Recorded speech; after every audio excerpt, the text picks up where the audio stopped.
नमस्कार, मैं रमेश पटेल आजाद संवाद मीडिया के साथ। लोक सेवा आयोग कार्यालय के पास आंदोलन कर रहे छात्रों पर पुलिस का लाठीचार्ज। इस कार्यालय के सामने हजारों छात्र प्रदर्शन कर रहे हैं। छात्र पीसीएस और एआरओ के परीक्षा को एक साथ कराने की मांग कर रहे हैं। पुलिस ने छात्रों पर लाठी चार्ज कर दिया है।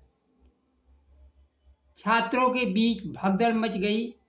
लाठीचार्ज में कई छात्रों को चोटें भी आईं। इसमें हो रहे उपचुनाव के साथ यह लाठीचार्ज राजनीति का अखाड़ा बन चुका है। प्रदेश के बड़े नेताओं, चाहे अखिलेश यादव हों, स्वामी प्रसाद मौर्य हों, पूर्व मुख्यमंत्री मायावती हों, कांग्रेस के प्रदेश अध्यक्ष अजय राय हों, अपनी अपनी प्रतिक्रिया दी हैं। उत्तर प्रदेश के पूर्व मुख्यमंत्री अखिलेश यादव ने सोशल मीडिया पर लिखा, जब भाजपा जाएगी तभी नौकरी आएगी। उन्होंने सरकार पर निशाना साधते हुए कहा, बातें हो रही हैं चांद पर पहुंचने की और सोच पाताल लोक की है। अब नहीं चलेगी सरकार झूठों और वाचाल की। भारतीय जनता पार्टी के एजेंडे में सिर्फ चुनाव है और भारतीय जनता पार्टी राज्य में छात्रों के हिस्से में आया सिर्फ तनाव। अखिलेश यादव ने कहा, जब भारतीय जनता पार्टी जाएगी तब नौकरी आएगी। उन्होंने पूरे देश में एक साथ चुनाव भारतीय जनता पार्टी करा सकती है, लेकिन प्रदेश में एक साथ परीक्षा नहीं करा सकती। भारतीय जनता पार्टी के ढोंग का पर्दाफाश हो गया है। अखिलेश यादव यह भूल गए कि मिल्कीपुर का चुनाव भारतीय जनता पार्टी नहीं करवा रही है। वह अपने सुविधा के अनुसार सरकारी संस्थाओं का उपयोग कर रही है। अखिलेश यादव ने आगे लिखा, प्रतियोगियों के हर अभ्यर्थी, हर छात्र, हर युवक और युवती के जुबान पर जो बात है वो है नौकरी। भाजपा के एजेंडे में नौकरी है ही नहीं। उन्होंने चलवाया लाठी डंडा, नौकरी नहीं जिसका है एजेंडा। नहीं चाहिए अनुपयोगी सरकार। बहुजन समाज पार्टी के अध्यक्ष मायावती ने प्रदेश के व्यवस्था पर प्रश्न चिन्ह लगाया। उन्होंने सोशल मीडिया पर लिखा, क्या यूपी के पास एक समय में परीक्षा कराने की बुनियादी सुविधाओं का अभाव है? पीसीएस जैसी वरिष्ठ परीक्षा 2 दिन में करानी पड़ रही है। पेपर लीक पर रोक व परीक्षाओं की विश्वसनीयता प्रमुख मुद्दा बने हुए हैं।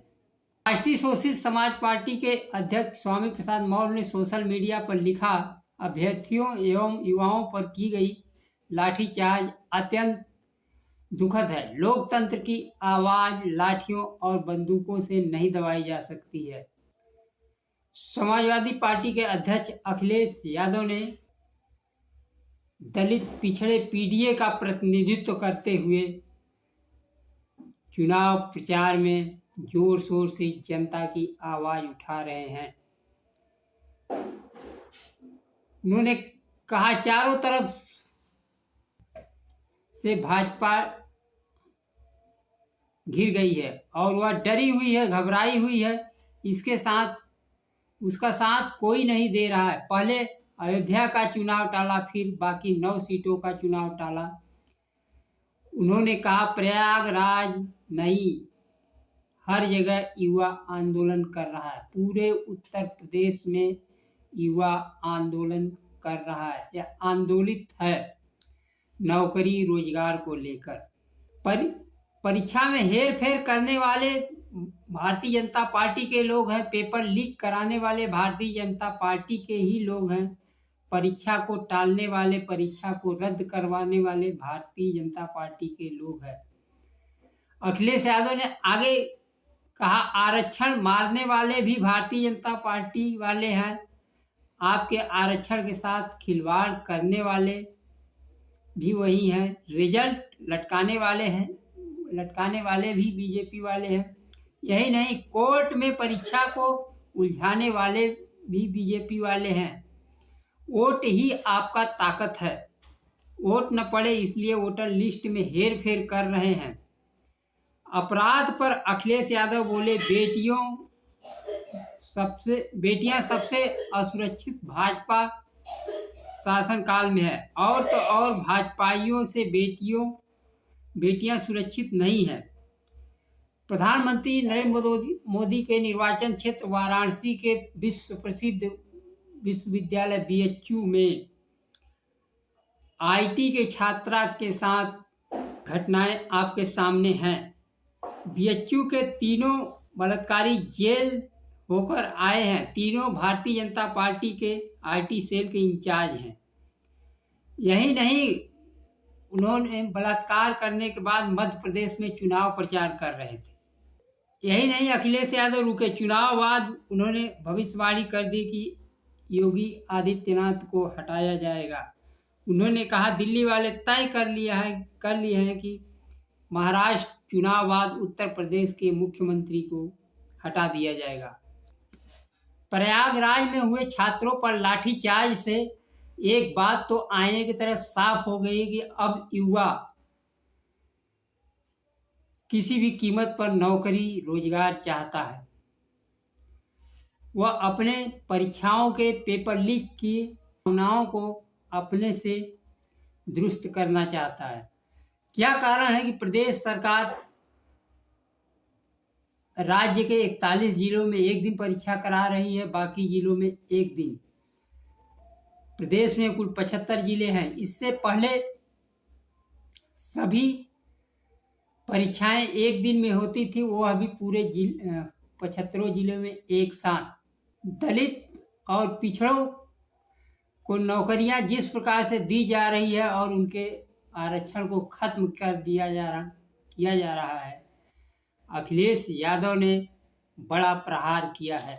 उन्होंने कहा कि ये वही लोग हैं जो हजारों साल से हमारा अपमान कर रहे हैं। ये वही लोग हैं जो से निकलने के बाद घर गंगा जल से धुलवाते हैं। दलितों पिछड़ों के साथ अत्याचार करने वाले ये वही लोग हैं। सरकारी नौकरियों की वैकेंसियां निकलती है तो उनके आरक्षण को खत्म किया जा रहा है। एक तरफ बटोगे कटोगे कर रहे हैं और दूसरे तरफ नौकरियां काट दे रहे हैं। जीवन जीने के लिए नौकरी रोजगार महत्वपूर्ण है।